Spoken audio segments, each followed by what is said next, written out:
Samajwadi party ने आज 9 अगस्त क्रांति दिवस के दिन गांव-गांव जाकर के और गांव के सभी लोगों से ये कहा है कि समाजवादी पार्टी ने जो कहा है कि घर घर तिरंगा लगे, और इस बात को इसलिए भी कहा कि ये पहली बार नहीं है जो राष्ट्र का झंडा इस सम्मान के साथ घर घर पर लगेगा। हमेशा 15 अगस्त को स्कूल हों, संस्थाएं हों, घर घर लोगों ने झंडे हमेशा लगाए हैं, लेकिन भारतीय जनता पार्टी इसको पॉलिटिकल एजेंडा बना रही थी।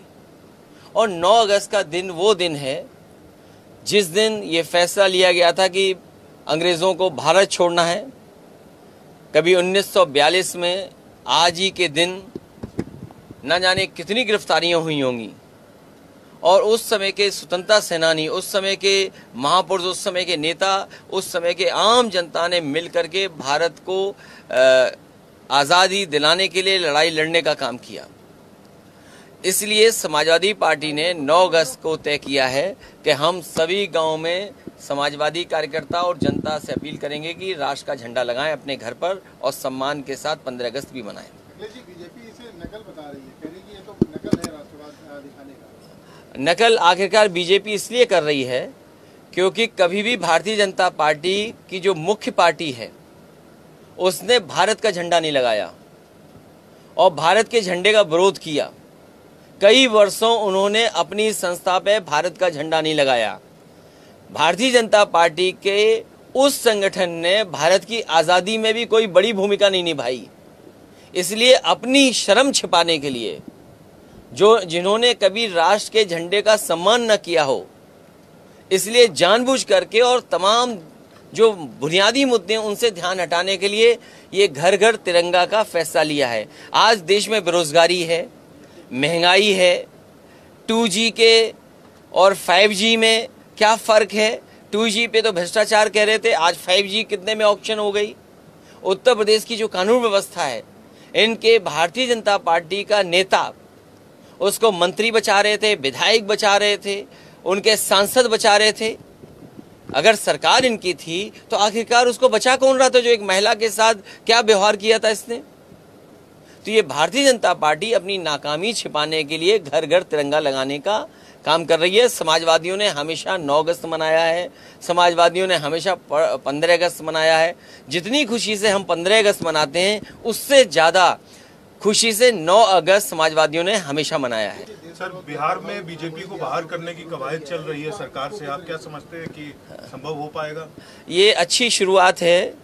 आज के दिन जब अंग्रेज़ों के खिलाफ नारा दिया था भारत छोड़ो, अगर बिहार से ये नारा आया कि भारतीय जनता पार्टी भगाओ, मुझे लगता है कि और प्रदेशों में भी इसी तरीके से बहुत जल्दी भारतीय जनता पार्टी के खिलाफ पॉलिटिकल पार्टीज भी खड़ी होंगी और जनता भी खड़ी होगी। सर, नीतीश कुमार जी के लिए क्या कहिएगा? जो स्टैंड उन्होंने लिया है, पहले भी एक बार वो पलट के आए थे, इस बार जब वो ऐसा कर रहे हैं उस पर क्या कीजिएगा? बहुत एक्सपीरियंस नेता हैं, उनके बारे में क्या कहना। वो बिहार और बिहार के गणित को बेहतर समझते हैं।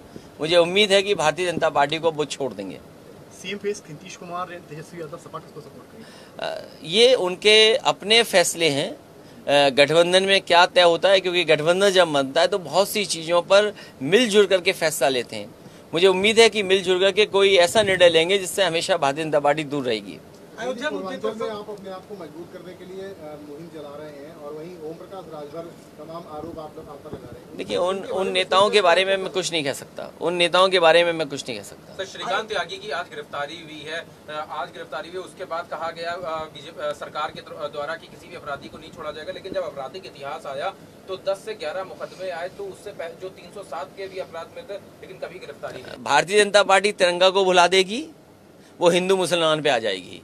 भारतीय जनता पार्टी को पता होना चाहिए आज़ादी की लड़ाई हिंदू मुस्लिम दोनों ने मिलकर के बराबर की भूमिका निभाई।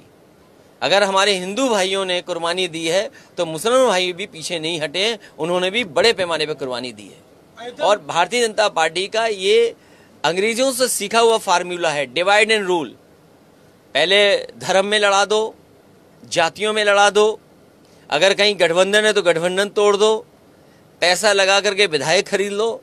ये संस्कृति जो है तोड़ करके सरकार बनाने की, डिवाइड एंड रूल की, ये भारतीय जनता पार्टी की रही है। मुझे लगता है बिहार ने जो सबक सिखाया है, शायद भारतीय जनता पार्टी आगे कभी कहीं भी ऐसा काम नहीं करेगी। अयोध्या मुद्दे पर सरकार कह रही कि ये फेक लिस्ट थी और उनके बयान भी जारी हो रहे हैं। अगर फेक लिस्ट थी तो बड़े बड़े अखबार, जिम्मेदार अखबार इस बात को लिख रहे हैं कि उनके विधायक, उनके मंत्री, वहाँ के मेयर और वहाँ के छोटे बड़े कार्यकर्ता उसमें शामिल हैं।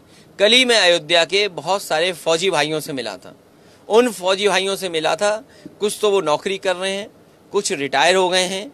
उन्होंने अपने जीवन का सब पूंजी उसमें लगा दी घर मकान बनाने में, और आज सरकार ये कह रही है कि वो मकान अवैध हैं, उन पर बुलडोजर चलेगा।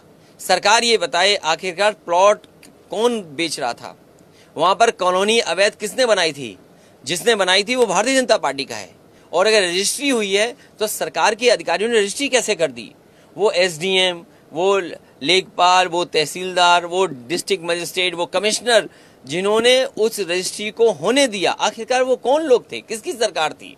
और ये रजिस्ट्री का खेल, जमीनों का खेल आज से नहीं चल रहा है। एक ही दिन में, एक ही रात में एक जमीन की कीमत कितनी हो गई, उस पर जांच चल रही है, उसकी रिपोर्ट अभी तक नहीं आई है। आखिरकार बीजेपी के लोग शामिल हैं, इसलिए रिपोर्ट अभी तक